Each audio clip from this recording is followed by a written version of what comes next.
तो बच्चों कैसा आप सब स्वागत है केमिस्ट्री रिसर्च सेंटर के इस नए वीडियो में। तो आज हम लोग पढ़ने वाले हैं एकदम जो है विस्थापन अभिक्रिया के बारे में और द्विविस्थापन विस्थापन अभिक्रिया के बारे में। देखिए इसके पहले जो है हम लोग एक वीडियो बनाए थे जिसमें हम लोग बताए थे कि जो है विद्युत रासायनिक श्रेणी क्या होता है। इस दोनों रिएक्शन को समझने से पहले विद्युत रासायनिक श्रेणी को समझ लेना बहुत जरूरी होता है, बेहद जरूरी होता है। तो चलिए समझते हैं इसको कि विस्थापन अभिक्रिया क्या होता है। देखिए यहाँ पे किसी तत्व के द्वारा किसी यौगिक से दूसरे तत्वों को हटाने की क्रिया विस्थापन अभिक्रिया कहलाती है। देखिए किसी तत्व के द्वारा किसी यौगिक से दूसरे तत्व को हटाने की जो क्रिया होती है उस क्रिया को विस्थापन अभिक्रिया के नाम से जाना जाता है। देखिए यहाँ पे जैसे आप लोग देखे होंगे विद्युत रासायनिक श्रेणी में कि कॉपर जो है वो नीचे है, कॉपर कहाँ है?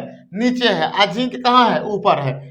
यानी कि जिंक की क्रियाशीलता क्या है? कॉपर से अधिक है, और कॉपर की क्रियाशीलता जिंक से क्या है? कम है। तो जब रिएक्शन होगा तो जो सल्फेट है ना, ये यहाँ पे सल्फेट जो है किसके पास चला जाएगा? कॉपर, जिंक के पास चला जाएगा। किसके पास जाएगा? जिंक के पास जाएगा, और कॉपर जो है यहाँ से विस्थापित हो जाएगा। क्या हो जाएगा? विस्थापित हो जाएगा। देखिए यहाँ पे कैसा रिएक्शन होगा? तो यहाँ पे रिएक्शन होगा ZnSO4। ध्यान से समझिए कि SO4 किसके पास चला गया? जिंक के पास चला गया, और यहाँ से कॉपर क्या हो गया? विस्थापित हो गया। उसी प्रकार से इस रिएक्शन को देखिए विद्युत रासायनिक श्रेणी में देखिएगा तो जो लीड है ना, लीड ये नीचे है और जिंक कहाँ है? ऊपर है। यानी कि जिंक की क्रियाशीलता क्या है? लीड से अधिक है। तो फिर यहाँ पे जो सल्फेट है किसके पास आ जाएगा? जिंक के पास। तो ये क्या बनाएगा बाबू? ZnSO4। इसमें विस्थापित कौन हो जाएगा? लीड। यहाँ पे देखिए AgCl है और Zn यहाँ पे है। तो यहाँ देखिए Cl किसके साथ है? यहाँ पे Ag के साथ है। लेकिन जब रिएक्शन होगा तो क्लोराइड किसके पास आ जाएगा? जिंक के पास आ जाएगा। तो यहाँ पे क्या बनाएगा? ZnCl2, और यहाँ से Ag जो है क्या हो जाएगा? विस्थापित हो जाएगा, सिल्वर को विस्थापित करेगा। यहाँ देखिए बेरियम है, Ba का नाम क्या है? तो बेरियम है, और बेरियम की विक्रिया होती है ZnSO4 से। अब देखिए बेरियम जो होता है जिंक से ज्यादा क्रियाशील होता है, तो जिंक के साथ जो सल्फेट है उसको कौन एक्सेप्ट करेगा? बेरियम एक्सेप्ट करेगा। तो ये बनाएगा क्या? BaSO4। अब विस्थापित कौन हो जाएगा? तो Zn यहाँ से क्या हो जाएगा? विस्थापित हो जाएगा। इस प्रकार से हम लोग अध्ययन किए विस्थापन अभिक्रिया। यानी इसमें एक तत्व रहेगा और एक यौगिक रहेगा, और यौगिक से जो दूसरा तत्व ये कॉपर है या यहाँ लेड है, यहाँ सिल्वर है, इसको कौन विस्थापित कर देगा? ये जो अधिक क्रियाशील धातु है उसके द्वारा विस्थापन हो जाएगा। तो इस प्रकार की अभिक्रिया को विस्थापन अभिक्रिया कहते हैं। अब देखिए यहाँ पे दूसरा है द्विविस्थापन अभिक्रिया। तो द्विविस्थापन अभिक्रिया में क्या होता है कि इसमें जो है अपने ग्रुप को चेंज कर लेता है। जो तत्व होता है, जो धातु होता है, वो अपने ग्रुप को चेंज कर लेता है। यानी कि इसको हम डिफाइन कर सकते हैं कि वह रासायनिक अभिक्रिया जिसमें दो अभिकारक रहेंगे। कितने अभिकारक रहेंगे? दो अभिकारक, और अपने समूहों का क्या कर लेंगे? अदला बदली कर लेंगे। क्या कर लेंगे बाबू? अदला बदली। दो अभिकारक रहेंगे और वो अपने समूहों का अदला बदली करेंगे, और अदला बदली करके और दो नए उत्पाद का जब निर्माण कर देते हैं तो इस प्रकार की अभिक्रिया को द्विविस्थापन अभिक्रिया के नाम से जाना जाता है। एक बार और समझिए आप लोग कि वह रासायनिक अभिक्रिया जिसमें कितने अभिकारक? तो दो अभिकारक अपने ग्रुप को चेंज करेंगे, यानी समूहों को बदल लेंगे, और बदल के दो नए उत्पाद का निर्माण कर देंगे। तो इस प्रकार की अभिक्रिया को द्विविस्थापन अभिक्रिया कहा जाता है। समझिए यहाँ पे जैसे BaCl2 है यहाँ पे, और यहाँ पे देखिए Na2SO4 है, यहाँ देखिए तो KCl है, और यहाँ पे MgCO3 है, यहाँ देखिए तो सोडियम है और क्या है? कैल्शियम है, यहाँ पे NO3, और यहाँ पे क्या है? SO4 है। यहाँ लेड है तो यहाँ पे क्या है? जिंक है। यहाँ SO4 है, यहाँ पे कार्बोनेट है। अब देखिए किस प्रकार से जो इसका विक्रिया हो रहा है, इसमें द्विविस्थापन कैसे होगा। अब देखिए यहाँ पे बाबू सोडियम किसके पास चलाएगा? क्लोरीन के पास। किसके पास? क्लोरीन के पास। और बेरियम जो है अपने समूह को चेंज करेगा, ये किसके पास चला जाएगा? तो सल्फेट के पास। समझ रहे हैं ना आप लोग? जैसे यहाँ पे मैग्नीशियम किसको एक्सेप्ट कर लिया? क्लोरीन को। तो पोटेशियम किसको एक्सेप्ट कर लिया? कार्बोनेट को। यहाँ देखिए तो यहाँ पे क्या बनाएगा? देखिए तो यहाँ पे बेरियम के पास कौन चला गया? सल्फेट। तो ये क्या बनाया? यहाँ देखिए BaSO4। और सोडियम की जो है किसको ले लिया? यानी क्लोरीन को। तो ये क्या बना दिया? NaCl। यहाँ देखिए तो क्लोरीन किसके पास यहाँ पे है? मैग्नीशियम के पास। समूह को चेंज किया तो यहाँ पे पोटेशियम का समूह क्लोरीन है, और मैग्नीशियम का समूह CO3 है। तो CO3 चला जाएगा पोटेशियम के पास है, क्लोरीन चला जाएगा मैग्नीशियम के पास, यानी कि MgCl2 प्लस क्या? K2SO4। यहाँ देखिए NaNO3 और CaSO4। ये बताइए तो यहाँ पे सोडियम है, ये अपना ग्रुप चेंज करेगा, नाइट्रेट को हटाएगा और सल्फेट को अपने पास जोड़ लेगा। तो क्या बनाएगा बताइए? Na2SO4 बनेगा यहाँ पे। और यहाँ पे कैल्शियम है तो सल्फेट को हटाकर किसको जोड़ लिया है? नाइट्रेट को जोड़ लिया है, तो ये बना दिया CnO3 का हल्ट वाइज। अब देखिए यहाँ पे जो है PbSO4 है, और यहाँ पे ZnCO3 है। बताइए तो इसका ग्रुप कौन है? CO3 है। इसका ग्रुप क्या है? SO4। तो जिंक जो है CO3 को जब हटाएगा तो किसको एक्सेप्ट करेगा? SO4 को। यानी बना दिया क्या? ZnSO4। और यहाँ देखिए Pb जो है लेड है, यहाँ से SO4 को हटाया है तो किसको ले लिया, CO3 को ले लिया, यानी बना दिया क्या, PbSO4। इस प्रकार से हम लोग दो अभिक्रिया के बारे में अध्ययन किए, विस्थापन अभिक्रिया और क्या, द्विविस्थापन अभिक्रिया। पढ़ने वाले हैं अवक्षेपण अभिक्रिया के बारे में और उदासीनीकरण अभिक्रिया के बारे में। कितने अभिक्रिया के बारे में पढ़ रहे हैं हम लोग, दो। पहला का नाम क्या है, अवक्षेपण अभिक्रिया, और दूसरा है उदासीनीकरण अभिक्रिया। इसके पहले हम लोग पढ़ चुके हैं संयोजन अभिक्रिया क्या होता है, वियोजन अभिक्रिया क्या होता है, विस्थापन अभिक्रिया क्या होता है, द्विविस्थापन अभिक्रिया क्या होता है, ऊष्माक्षेपी अभिक्रिया क्या होता है और ऊष्माशोषी अभिक्रिया क्या होता है। और आज हम लोग पढ़ने वाले हैं यानी कि अवक्षेपण अभिक्रिया के बारे में और उदासीनीकरण अभिक्रिया के बारे में। तो समझिए यहाँ पे सबसे पहले हम लोग जानते हैं कि अवक्षेपण अभिक्रिया क्या होता है। देखिए एक बात यहाँ पे आप लोग को स्पष्ट कर देते हैं कि अवक्षेप का मतलब क्या होता है। तो वैसा पदार्थ जो किसी विलयन में घुलता नहीं है तो वैसे पदार्थ को अवक्षेप कहा जाता है। क्या कहा जाता है, अवक्षेप। और अवक्षेप कहाँ पाया जाता है, तो किसी भी बर्तन के नीचे तल्ली में जो है क्या होता है, बैठ जाता है अवक्षेप। अवक्षेप कहाँ बैठता है, किसी बर्तन के नीचे तल्ली में। जैसे मान लीजिए कि पानी में अगर चीनी को डाल रहे हो और पानी में अगर बालू को भी डाल रहे हो, दोनों को मिलाकर डाल रहे हो, चीनी और किसको, बालू को, तो चीनी तो पानी में घुल जाएगा या नमक होगा वो घुल जाएगा, लेकिन जो बालू होगा वो क्या होगा, घुलता है नहीं है, वो नीचे तल्ली में क्या हो जाएगा, बैठ जाएगा।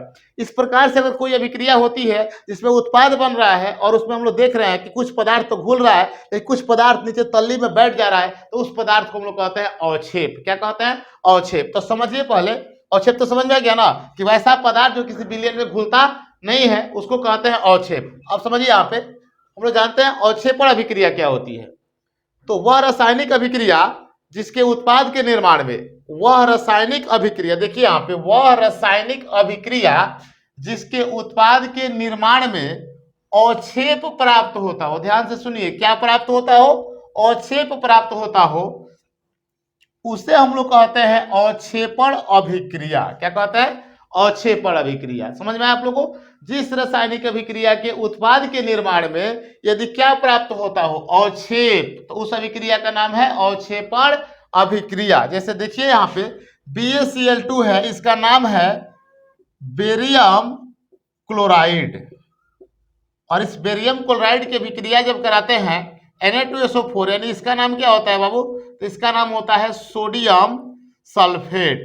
तो जब बेरियम क्लोराइड की अभिक्रिया सोडियम सल्फेट से होती है तो प्राप्त होता है क्या, बताइए इसका नाम क्या होगा, तो इसका नाम होगा बेरियम सल्फेट। इसे समझ सकते हैं, Ba का नाम बेरियम होता है और SO4 का नाम सल्फेट होता है, इसका नाम सोडियम क्लोराइड होगा।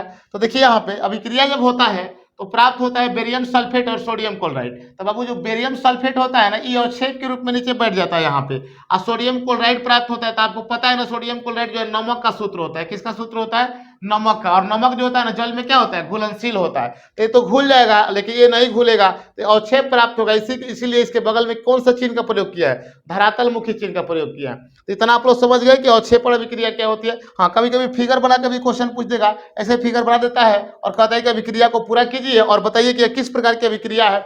इस प्रकार से कोई फिगर बनाकर पूछता है। यहाँ पे BaSO4 है, यहाँ पे क्या Na2SO4 है, नहीं देखिए यहाँ पे BaCl2 है, यहाँ पे BaCl2 है, यहाँ पे Na2SO4 है।